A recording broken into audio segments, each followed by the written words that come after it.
Hello students.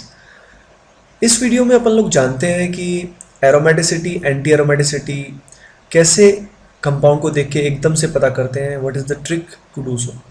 तो सीधा अपन कुछ एग्जांपल देखेंगे जिसमें पहला कंपाउंड जो हमारा बेंजीन है, दिस इज एक्चुअली एरोमेटिक, इसको बोलते हैं एरोमेटिक कंपाउंड। ये जो सेकंड आपको दिखाई दे रहा है, this compound is anti aromatic, इसको बोलते हैं एंटी एरोमेटिक। और जो ये कंपाउंड है, दिस इज नॉन एरोमेटिक। आइए देखते हैं ऐसा क्यों हुआ। सबसे पहले बेंजीन की बात करते हैं। तो बेंजीन में एरोमेटिक है, तो बेसिकली एरोमेटिक क्यों है? तो देखिए, एरोमेटिसिटी की कंडीशन कुछ ऐसे होती है, साइक्लिक होना चाहिए, यानी लूप उसके अंदर कम से कम एक ऐसा लूप होना चाहिए। तो आपने देखा यहां लूप तो है ही, 6 मेंबर लूप है यहां पे। सेकंड, कंप्लीट रेजोनेंस होना चाहिए लूप के अंदर, complete resonance with in the loop at least. तो आपने देखा इस लूप के अंदर पाई बॉन्ड आपस में रेजोनेंस कर रहे हैं ना। पाई बॉन्ड है, फिर सिग्मा बॉन्ड है, पाई बॉन्ड है, सिग्मा बॉन्ड है, पाई बॉन्ड है। तो हम कह सकते हैं पाई बॉन्ड आपस में कॉन्जुगेशन में है, यानी रेजोनेंस कर रहे हैं। तो पूरे सिस्टम में क्या हो रहा है? रेजोनेंस हो रहा है ना। तो एक कंप्लीट रेजोनेंस बहुत जरूरी है। उसके बाद रेजोनेंस में कितने पेयर ऑफ इलेक्ट्रॉन रेजोनेंस कर रहे हैं, बहुत मैटर करता है। तो आपने देखा यहाँ पे 3 पेयर रेजोनेंस कर रहे हैं, यानी कितने पेयर रेजोनेंस कर रहे हैं? Odd pair of electron resonance कर रहे हैं। तो एरोमेटिसिटी का कंडीशन क्या हुआ? साइक्लिक होना चाहिए, रेजोनेंस पूरे लूप के अंदर कंप्लीट होना चाहिए, एंड ऑड पेयर लूप के अंदर रेजोनेंस करना चाहिए, है ना। तो odd pair should be under going resonance with in the loop. तो सारा कुछ एरोमेटिसिटी डिफाइन किसके लिए होता है? लूप के लिए होता है ना।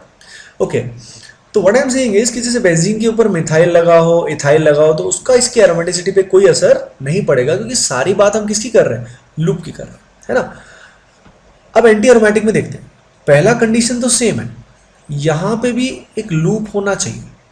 सेकंड कंडीशन जो है वो क्या है? वो भी सेम है। इस पूरे लूप के अंदर क्या होना चाहिए? Conjugation, resonance. जैसे यहाँ पे पाई बॉन्ड है, फिर सिग्मा है, फिर पाई है, फिर सिग्मा है। इस तरह के अरेंजमेंट को बोलते हैं कॉन्जुगेशन। तो अगला कंडीशन सेम है, बट थर्ड कंडीशन में फर्क आता है। यहाँ पे रेजोनेंस हुआ कितने पेयर में? 2 पेयर में हुआ, यानी कितने पेयर हुए? इवन पेयर हुए। अगर इवन पेयर ऑफ इलेक्ट्रॉन क्या करते हैं? रेजोनेंस करते हैं, और ये बाकी कंडीशन सेटिस्फाई होते हैं, तो compound is known as anti aromatic, that is opposite of the aromatic, है ना।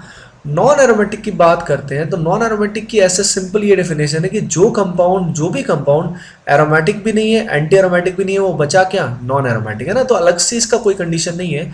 तो बेसिकली पूरे यूनिवर्सल कंपाउंड्स में से अगर एरोमेटिक और एंटी एरोमेटिक को माइनस कर दिया जाए, तो जो बचेंगे वो क्या होंगे? Non aromatic. अब सवाल ये कि ये एंटी एरोमेटिक क्यों नहीं है? स्टूडेंट्स ये कॉमन मिस्टेक करते हैं, इसको देख के एंटी एरोमेटिक समझ जाते हैं, क्योंकि इसके अंदर 2 पेयर ऑफ इलेक्ट्रॉन है, there are 2 pair of electrons. पर अगर आप ध्यान दें तो इस पूरे सिस्टम में रेजोनेंस नहीं हो रहा। यहाँ पे पाई बॉन्ड है, यहाँ सिग्मा है, यहाँ पाई है, फिर सिग्मा और सिग्मा, यानी कॉन्जुगेशन यहाँ पे क्या हो गया? ब्रेक हो गया, रेजोनेंस कंप्लीट नहीं हो पाया। हेंस पहले 2 टाइप के कंपाउंड इसमें नहीं बन पाए। आइए अब कुछ और एग्जांपल देखते हैं जिससे आपको और क्लैरिटी होगी कि एरोमेटिक एंटी एरोमेटिक कौन कौन से होते हैं। आइए देखते हैं पहले एग्जांपल को। पहले एग्जांपल में हमने केटायन लिया, इसमें देखते हैं सबसे पहला कंडीशन सेटिस्फाई हो रहा है कि नहीं हो रहा। तो देखिए स्टूडेंट्स, क्या है? साइक्लिक तो है ही। अगला कंडीशन जो था क्या था? Complete resonance. तो कंप्लीट रेजोनेंस इसमें हो रहा है। क्यों हो रहा है? देखिए, पाई बॉन्ड है, सिग्मा बॉन्ड है, पाई बॉन्ड है, सिग्मा बॉन्ड है, पॉजिटिव चार्ज है, सिग्मा बॉन्ड है, पाई बॉन्ड है। तो हमने देखा हर सिग्मा बॉन्ड के बाद या तो पाई बॉन्ड आ रहा है या पॉजिटिव चार्ज आ रहा है, यानी पूरे सिस्टम में क्या हो रहा है? रेजोनेंस हो रहा है ना। अब इसके बाद अगर आप ध्यान दो तो इसके अंदर कितने पेयर ऑफ इलेक्ट्रॉन रेजोनेंस कर रहे हैं? 2 पेयर कर रहे हैं। 2 पेयर क्या होते हैं? Even pair. और इवन पेयर में क्या होता है? एंटी एरोमेटिक बनता है। तो this compound is anti aromatic, this cation is anti aromatic. अगले एग्जाम्पल को देखते हैं। तो यहाँ पे नेगेटिव चार्ज है, मतलब क्या है? लोन पेयर है। तो पहला कंडीशन सेटिस्फाई हो रहा है, दूसरा कंडीशन कंप्लीट रेजोनेंस भी सेटिस्फाई हो रहा है, क्योंकि यहाँ पाई बॉन्ड है, सिग्मा बॉन्ड है, पाई बॉन्ड है, सिग्मा बॉन्ड है, लोन पेयर है, फिर सिग्मा बॉन्ड है। और यहाँ पे अगर आप ध्यान दें कितने पेयर रेजोनेंस कर रहे हैं, तो यहाँ पे 3 पेयर रेजोनेंस कर रहे हैं, यानी कितने पेयर हो गए? Odd pair. तो this particular anion is aromatic in nature. आइए देखते हैं अगले एग्जाम्पल को, which is known as phenol. अब देखिए फिनॉल के अंदर आपको सिर्फ इस लूप पे फोकस करना है, ना कि OH पे, ठीक है। अब इस लूप के अंदर आपने देखा of course it is cyclic, complete resonance भी हो रहा है। और पेयर अगर लूप के अंदर देखें तो कितने पेयर आएंगे, 3 पेयर। अगर आप लूप के बाहर भी देखेंगे तो आप गलती कर जाओगे, है ना। बाहर में आप ऑक्सीजन का लोन पेयर भी इन्वॉल्व कर लोगे, लेकिन that will be wrong. It will undergo resonance, O का लोन पेयर रेजोनेंस जरूर करेगा, पर लूप में एक समय में 3 पेयर से ज्यादा इलेक्ट्रॉन नहीं हो पाएंगे, hence it will also be aromatic. अब देखिए मान लो किसी स्ट्रक्चर में इस तरह का CO बॉन्ड आ जाए, इस बॉन्ड को बोलते हैं एक्सोसाइक्लिक बॉन्ड, यानी रिंग के जस्ट बाहर एक बॉन्ड आए। तो ऐसे केस में अगर आपको क्वेश्चन करना है तब क्या करेंगे, उस एक्सोसाइक्लिक बॉन्ड को ब्रेक कर देंगे।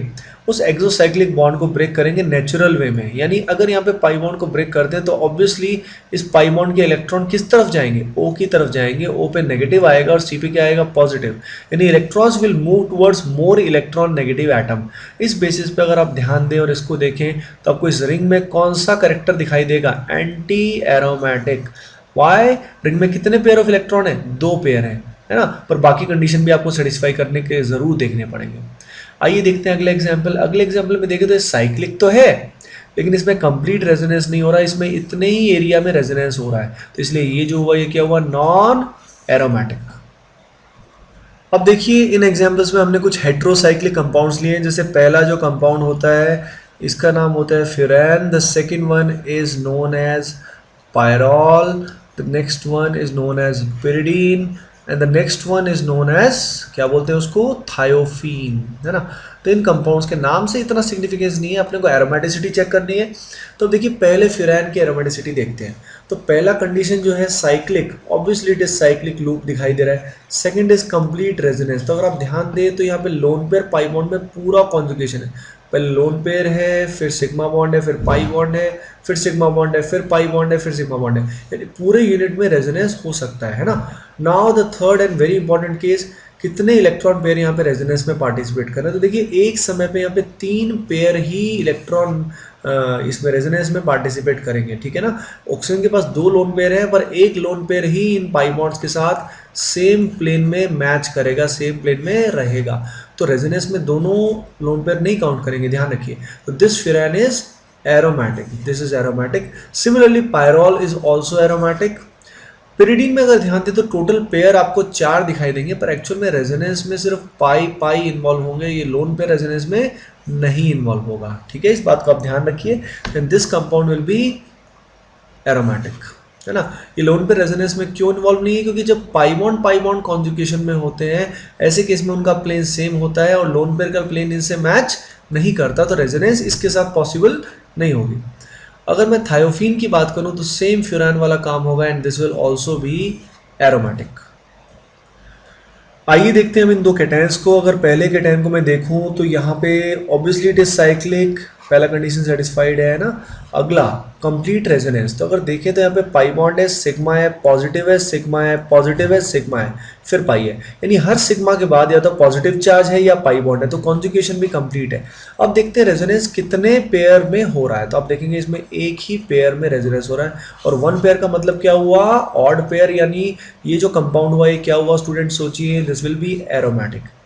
आइए देखते हैं अगला एग्जाम्पल। इस एग्जाम्पल में अगर आप ध्यान दें तो obviously it is cyclic, resonance भी इसमें क्या हो रहा है, कंप्लीट रेजोनेंस हो रहा है।